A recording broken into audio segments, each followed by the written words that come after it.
Hello mga ka-discovery, pupunta tayo ngayon sa may Monte Vista.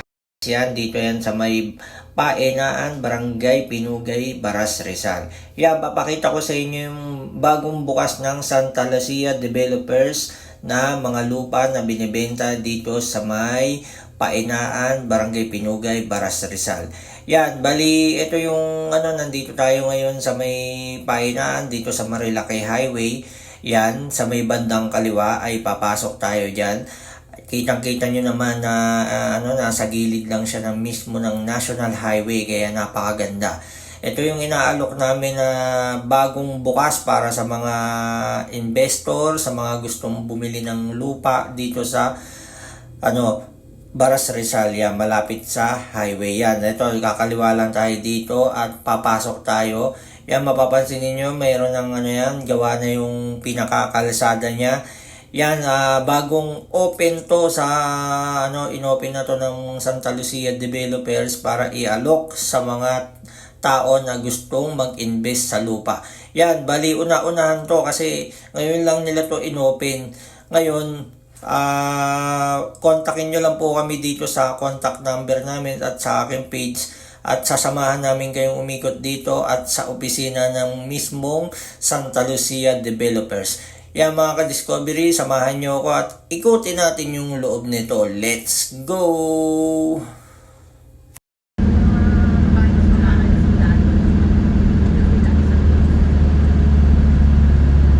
Kapasok na pala dito, lalo namin eh.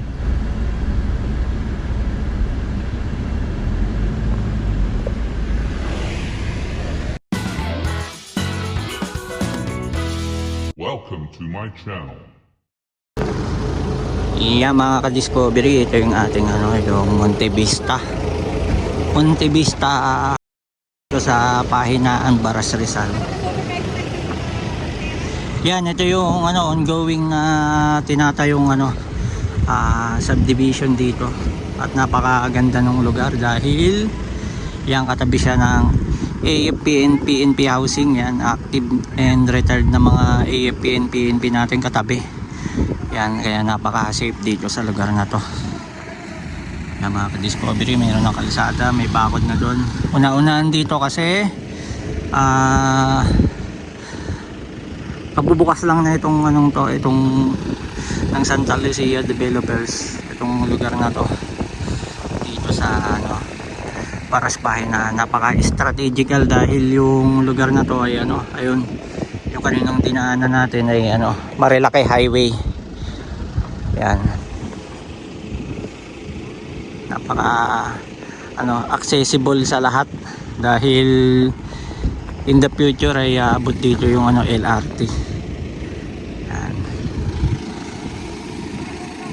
Binabak ko na at una-unahan ng pagkuha ng mga lot dito.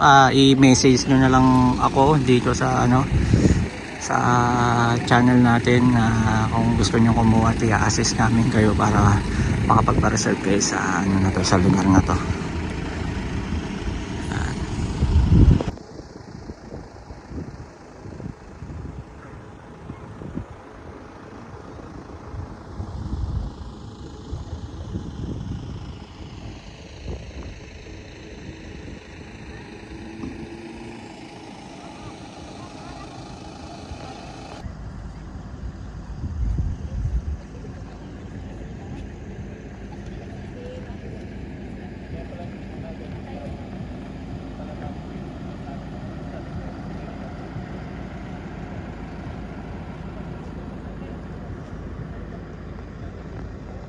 Mga ka-discovery, ang ganda ng lugar na to dahil napapalibutan siya ng forest or mga bundok.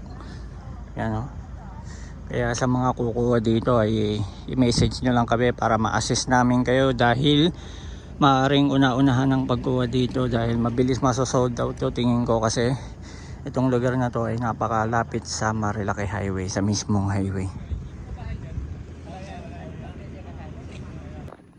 Ilalagay ko na lang sa description yung yung details at kontakin nyo na lang kami dahil ito yung ito yung pinakamapa niya. Makakapamili kayo ng ng lugar kung saan nyo gusto kumuha ng lupa. Yan.